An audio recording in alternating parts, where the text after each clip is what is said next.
Do the rich people cringe and say, don't tell them that, Rob? Yes. Don't tell people what you know. Right. Keep them poor. So my father was the head of education, PhD, all that stuff. I go home and ask him, said, why don't we learn about money in school? And he looked at me and says, because the government doesn't let us teach that subject. The government tells us what we can teach and what we can't teach. And I thought that was strange. And I said, but aren't we going to school to learn about money? He says, no, your job is to get a job. I said, but you get a job to earn money. He goes, no, you're supposed to just get a job. I went, no. Isn't the purpose of a job to earn money? He goes, you're correct. I said, so why don't I just learn about money? I can skip the job part, you know? And he got flustered and he said, if you want to learn about money, why don't you ask your best friend's father about money? And I said, why? That's Mike. So I asked him. He says, because Mike's father is an entrepreneur. And I said, what are you? He says, I'm an employee. I'm a government employee. I went, oh, what's the difference? He says, the difference is an entrepreneur must know about money, or they're no longer entrepreneurs. And he says an employee doesn't have to know anything about money, because the government will take care of them, the company will take care of them. So I'm all confused. But I took my dad's advice and I trundled over to Mike's father's office and knocked on his door and I said, hey, I'm here, 9 years old. Teach me about money. He says, beat it, kid, you know. But that's where the story of Rich Dad, Poor Dad started. And finally, through persistence, my rich dad started teaching me about money on one condition. And that condition was he would never pay me.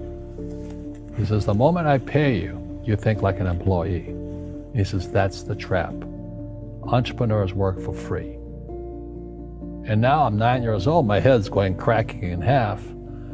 He says, you never want a paycheck. You understand that, kid? I said, okay, I got it. And he says, well, how do I make money? He says, that's what entrepreneurs figure out. It's like, so how do I learn about money? So he would just break out a Monopoly game board. So I would work for free. I'd pick up cigarette butts, and he had hotels and restaurants, and I would clean and do menial tasks. And as I got older, I started getting into office work and marketing and accounting, and I was an apprentice basically, but I always worked for free. And he would teach me about money, but the way he taught me about money was playing Monopoly. And finally one day I got upset. I said, well, when are you going to teach me about money? He says, what do you think we're doing? We're playing Monopoly. He goes, no. What do you think we're doing? We're playing Monopoly. He says, what do you think we're doing? So I don't know. I'm teaching you about money.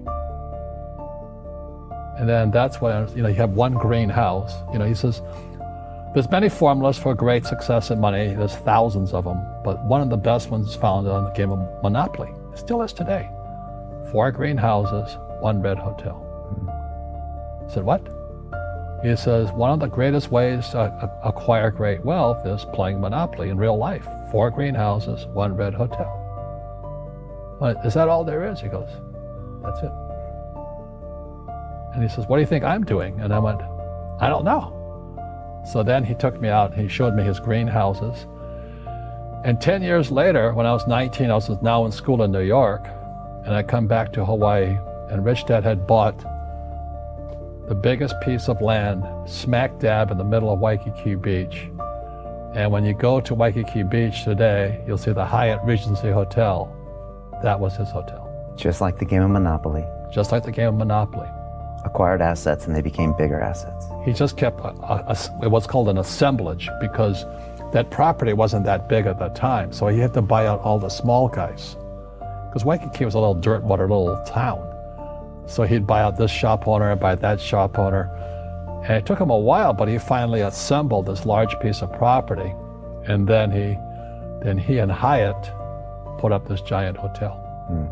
It just sold for $800 million. So that's how I learned about money.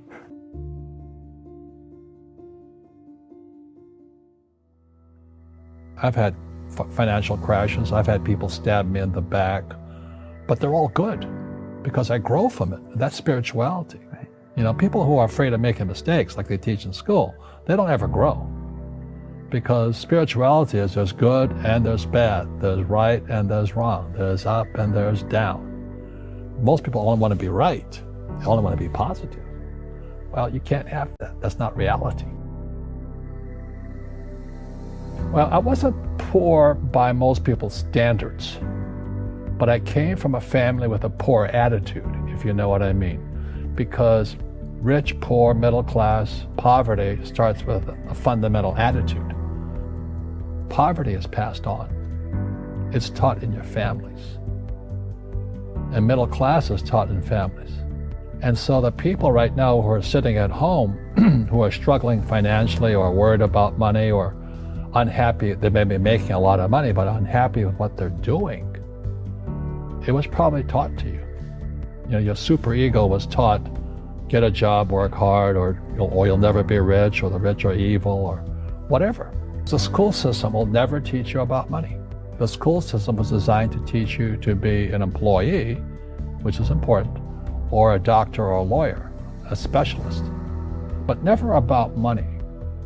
And what most people lack is real business knowledge, like accounting, like debt, like taxes. You got to know that stuff, but they don't teach it in school to anybody. So, and then when people ask me, how did your rich dad learn this when your poor dad, a PhD, didn't?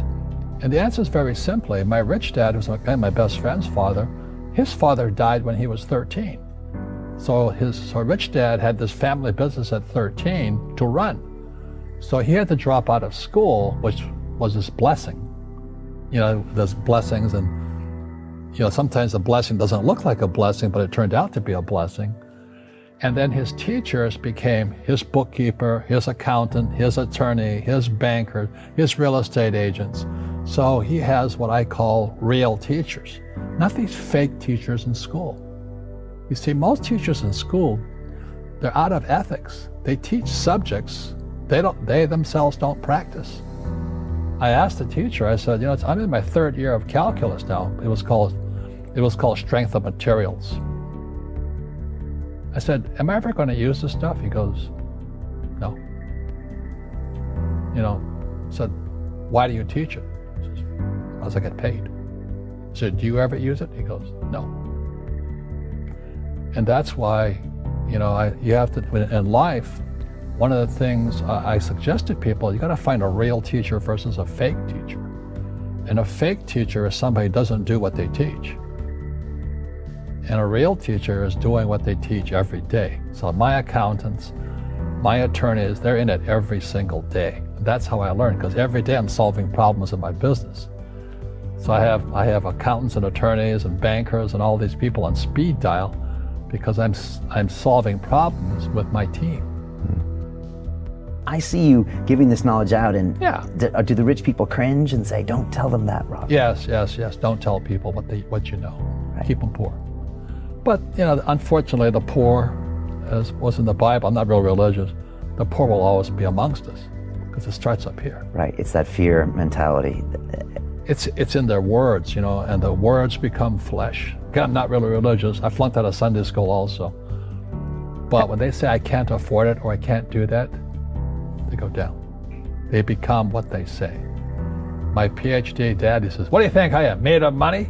I can't afford that. And my rich dad would say, that's why he's poor. Poor people say, I can't afford it, I can't do that, I don't have time. Because it's an escape. It's an escape, you know what I mean? It's easy to say, I can't afford it. And your rich dad used to say what instead of, I can't afford it? How can I afford it? How can I do that? What would it take, or why should I do that? He says a question opens the mind, a statement closes the mind. See, when you say, I can't afford it, your mind shuts down, and you become what you say. Rugby is a team sport, but so is soccer. The rules are different. And other people are golfers. They play by themselves. And so everybody's different. So my game financially is business, number one. Second is real estate. So what I say to young people is, you find your game.